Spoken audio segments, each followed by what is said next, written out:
दिशा committee की आपकी सदारत में मीटिंग हुई, तो इस मीटिंग का क्या आउटपुट निकला, क्या दिखा? देखिए, जैसे कि आप सब जानते हैं, दिशा कमेटी जो है उसमें जितने भी सेंट्रल स्पॉन्सर स्कीम है या स्टेट गवर्नमेंट का स्कीम है या कोई इंडिविजुअल टारगेटेड बेनिफिशियरी से रिलेटेड है या बड़े बड़े प्रोजेक्ट्स है, सभी चीज़ों का जो है मेंबर ऑफ पार्लियामेंट उसका चेयरमैन होता है। उसमें हमारा नॉमिनेटेड मेंबर्स होते हैं, सभी लोग ग्रास रूट से फीडबैक लेके आते हैं। तो उसका पूरा HODs के साथ, डिपार्टमेंट्स के साथ, चाहे सेंट्रल डिपार्टमेंट हो, स्टेट हो, आर्मी हो, BRO हो, BSNL हो, NHRDCL हो, सभी लोगों को बुला के कोऑर्डिनेशन के काम ज़्यादातर देखते हैं। उसमें जैसे कि आपने देखा, यहाँ एक हॉस्पिटल सेंक्शन हुआ, अब उसमें बिल्डिंग एजुकेशन डिपार्टमेंट इसको मेडिकल डिपार्टमेंट को हैंडओवर नहीं हो रहा है, उन दोनों में तालमेल नहीं हो रहा है। फिर बीच में PWD आके बोलता है कि ये SOP के तहत नहीं हटा सकते। तो इन चीज़ों का कोऑर्डिनेशन बिठाना जो है इस मीटिंग का मकसद है। और साथ ही साथ जो प्रोजेक्ट रोका है, जो प्रोजेक्ट फंसा हुआ है, उन चीज़ों को पुश करके निकालना है। आपने देखा शुरू से, जब से 2019 से मैंने दिशा कमेटी गठन करने के बाद हर मीटिंग में हमने इस बात की चर्चा किया और बहुत सारे आउटपुट्स भी जो है हमने टाइम टू देते गया है।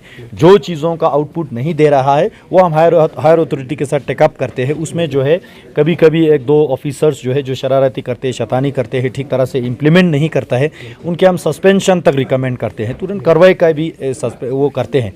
इससे क्या होता है, जो आम जनता जो क्या चाहते हैं, लोगों तक किसी स्कीम का बेनिफिट ठीक तरह से पहुंचता है कि नहीं पहुंचता है, घर बनाने के स्कीम में घोटाला हो रहा है कि क्या हो रहा है, किसी मरे हुए पर्सन के नाम पे पैसा भी निकाल रहे हैं, वो सारा जो है इस मीटिंग में हम उसका निकाल के सभी ऑफिसर्स को हिदायत देता है कि बार बार, क्योंकि इससे क्या होगा, जो देखिए जनप्रतिनिधि पब्लिक रिप्रेजेंटेटिव जो है वो लोगों के बीच में ज़्यादा रहते हैं, तो अलग अलग किस्म के कंप्लेन आते हैं, शिकायत आते हैं, फिर ग्रास रूट का फीडबैक आ जाते हैं। तो इस मीटिंग में सब बात रख के जो है एक एक करके हम उसको निकालने की कोशिश रखते हैं। MP साहब, सबसे ज़रूरी क्वेश्चन सर, आपने 2022 में एक प्रोटेस्ट किया था करगिल में लैंड माफिया कुर्बथंग को। उस वक्त आपने बोला था कि वहाँ पे ED या CBI वहाँ पे अगर FIR भी हुआ था, तो इसके बाद FIR भी हुआ। उसके बाद जब सब जुडिस हो जाता है, कोर्ट के पास चला जाता है, FIR उसका रजिस्टर्ड है, उसके बाद जो है कुछ लोग जाके कोर्ट से स्टे लेके आया। अब जुडिशरी में जो है हमारा दखल अंदाज नहीं होते हैं, अब वो भी जो है समय आने पे उस पर भी डिसीजन हो जाएगा। सर, आप अवामी नुमाइंदे हैं, अभी मीटिंग में ये बात निकल कर आया कि जो इस्तकपा, सांको, सारा और खाउस में जो फ्लड एरिया है, वहाँ पे चूँकि आप खुद ये अवामी मेंबर है, तो फ्लड के दौरान आपको वहाँ पे नहीं देखा गया, जिसकी वजह से इशू वो नहीं है। वहाँ के गांव वालों सभी लोगों ने बोला फ्लड के टाइम पे सभी लोग आए, केवल मेरे आने नहीं आने से मुझे नहीं लगता है ज़्यादा फर्क पड़ेगा। उसके बाद फॉलो अप देखो ना, डिलीवरी, अभी जो फ्लड के टाइम पे जो लोग गए, मैं उन सबको बहुत बहुत शुक्रिया अदा करना चाहूँगा, क्योंकि मैं दिल्ली में सेशन में फंसे थे या अर्जेंट मीटिंग में थे, हम नहीं आ पाए।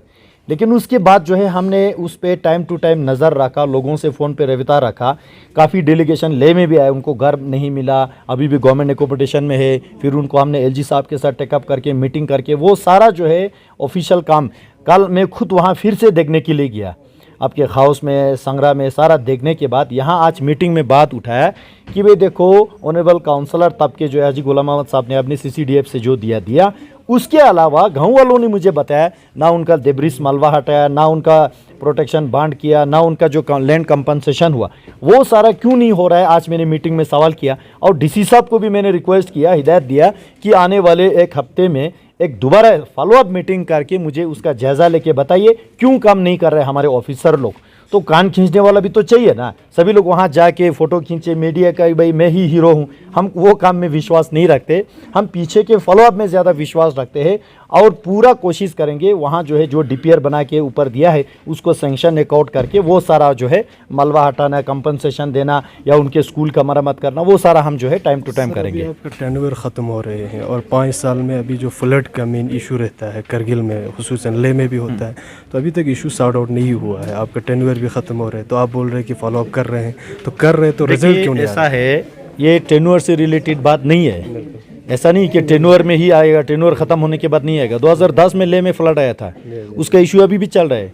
2015 में ले आया था, इशू चल रहा है। बहुत सारे काम ऐसे होते हैं, उसमें टेक्निकलिटीज़ होते हैं, बहुत सारे काम ऐसे होते हैं लोकल एडमिनिस्ट्रेशन को भी देखना होता है। अब यहाँ पे ऑटोनोमस हिल डेवलपमेंट काउंसिल है, तो काउंसिल का क्या खास जिम्मेवारी नहीं बनता है?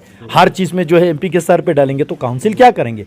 एमपी का इंटरवेंशन तब होता है जब काउंसिल नाकामयाब होता है। आज एमपी को यह कदम इसलिए उठाना पड़ रहा है, आपके काउंसिल ने जो है वहां पे डिलीवरी नहीं दिया, काम नहीं कर पाया। पीडब्ल्यूडी काउंसिल के पास है, रेवेन्यू डिपार्टमेंट काउंसिल के पास है, रिलीफ प्रोविजन डिपार्टमेंट काउंसिल के पास है, डीसी काउंसिल का सेक्रेटरी है और काउंसिल काम ही नहीं कर रहा है आपका करगिल में। तब जाके मेंबर पार्लियामेंट को आज ऊंचे आवाज में सख्ती से पेश आना पड़ रहा है। नहीं तो आपके काउंसिल बोलेंगे भाई हर चीज में एमपी इंटरवेंट कर रहे हैं, मेरे काउंसिल कमजोर कर रहे हैं, चलने नहीं दे रहे, फिर काउंसिल के सेक्शन 40 का हवाला देंगे। अब बात वो नहीं है, मैं नहीं चाहता हूं कि हर चीज में इंटरवेंट मेरा होना जरूरी है। जहां काउंसिल का नालायकी नाकामी अभी सामने आए तब जाके मुझे मजबूरन हो कि यहां कदम उठाना पड़ रहा है। सर अभी मीटिंग में कुछ बातें निकल कर आया, जैसे कि कुछ महकमों में यहाँ से महकमे के लोग डीपीआर बना के देते हैं एडमिनिस्ट्रेशन को, यूटी एडमिनिस्ट्रेशन को, लेकिन वहाँ से वो फॉलो नहीं होता है, वहाँ से उसका भी इशू अलग अलग है। हर डीपीआर का अपना एक वो स्ट्रेंथ रहता है, जायज़ा लेता है। बहुत सारे डीपीआर का जो है एग्जीक्यूटिव इंजीनियरिंग लेवल कॉम्पिटेंसी होते हैं कि उसके लेवल पे सैंक्शन हो, फिर उसमें कुछ करोड़ बढ़ता है तो एसीपीडब्ल्यूडी कहते हैं, कुछ करोड़ चीफ इंजीनियर, फिर सेक्रेटरी, फिर 100 करोड़ तक हमारे एलजी के पास जाता है, फिर 100 करोड़ से आगे का डीपीआर दिल्ली होम मिनिस्ट्री जाते हैं। तो हर एक काम का एक लेवल होता है। तो बात ये नहीं कि यहाँ से बेचता है तो एडमिनिस्ट्रेशन काम नहीं करता है, ऐसा नहीं है। एडमिनिस्ट्रेशन जो है उस पर क्वेरीज डालते हैं, भाई ये ऐसा क्यों है, ये इतने काम पैसे में बन सकता है तो ज़्यादा इसमें पैसा क्यों रिफ्लेक्ट किया, तो उसमें बहुत सारे रीज़न रहता है, उसको एक जनरल ब्लैंकेट नहीं कर सकते। हाँ, कुछ प्रोजेक्ट होता है, जैसे कि मैंने उधर जो है ये सोत का जो है लिफ्ट इरिगेशन का बात किया। अब वहाँ मशीन आया, 12 साल मशीन स्टोर में रखा। अब हमने यहाँ पे ट्रांसफार्मर जो है पिछले साल मैंने दिशा मीटिंग के दूसरे दिन वहाँ जाके रिव्यू लिया, उसके बाद वहाँ पे लिंक रोड बना, मेरे मीटिंग के बाद जाके वहाँ पे ट्रांसफार्मर लग गया। अब ट्रांसफार्मर लगने के बाद ये क्या, यहाँ के लोग मुझे बता रहे कि भाई ये मशीन का वारंटी खत्म हो गया, 12 साल स्टोर में बैठा। आज हमने सवाल उठे, भाई आप मशीन का वारंटी को क्या करना है, रिवाइव करना है उसी कंपनी को जिम्मेवार देके। अब वारंटी यहाँ से खत्म, उसमें लंबा लगेगा, तब तक ये ट्रांसफार्मर का वारंटी बैठ जाएगा। इसलिए ऐसा नहीं होना चाहिए। हालांकि मैं रिपीटली कहता हूँ, मेरा ब्लेम नहीं है, हकीकत ये है इन चीज़ों में काउंसिल को फॉलो अप करना होता है। केवल फीता काटने से आपका काउंसिल नहीं चलेगा, फॉलो अप करना होता है। सर एक बहुत बड़ा इशू सर अनएम्प्लॉयमेंट का, जिस तरह से अभी गेजेटेड पोस्ट की बात करें तो अभी तक यानी यूटी बन के 4 साल कंप्लीट होने जा रहे हैं, अभी तक अनएम्प्लॉयमेंट खुसूसन जो गेजेटेड पोस्ट है उसका आता पता नहीं है। देखिए, बेरोजगार जो है नौजवान, खुसूसन अभी जो यूनिवर्सिटी का जो एडवर्टीजमेंट निकला था उस पर भी काफ़ी इशू हुआ है, उस पर आपका कोई रवैया? देखिए, हर चीज़ में जो है एक तरीका होता है। यूटी होने के बाद हमारे रिक्रूटमेंट रूल बनाने में 3 साल लगे, ये बात सच है। लेकिन 3 साल नहीं लगने वाली चीज़ जो है, पुलिस का रिक्रूटमेंट 213 नफरी से शुरू हुआ। लद्दाख पुलिस और एडमिनिस्ट्रेशन में नॉन गेजेटेड जो पोस्ट फिलअप किया, आज मैं आपको ब्यौरा दे दूं उसका, 3500 प्लस में राउंड फिगर बता रहा हूं आपको, राफली बता रहा हूं, 3500 प्लस जो है पिछले यूटी होने से आज तक रिक्रूटमेंट हो चुके हैं।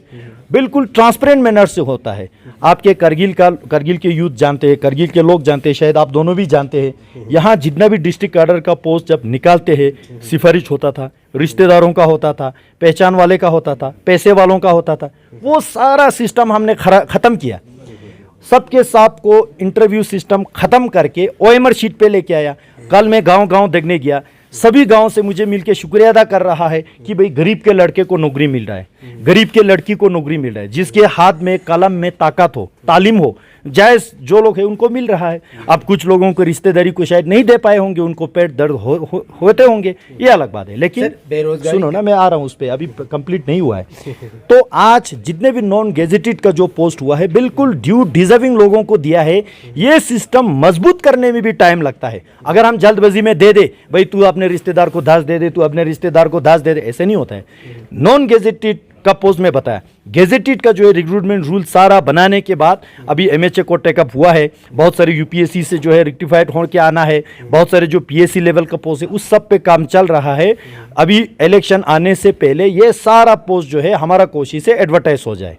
अच्छा सर, एक आखिरी सवाल, नेक्स्ट मीटिंग में डीसी साहब वहाँ इंतजार कर रहे हैं। लास्ट एक सवाल है, आपने बोला 2-3 मिनट का, मैं दोबारा आपसे खिताब करता हूँ भाई, उधर मीटिंग में वेट कर रहा है। ये तरीका नहीं है। मैंने बोला आपको 2 मिनट, मुझे वहाँ डीसी साहब इंतजार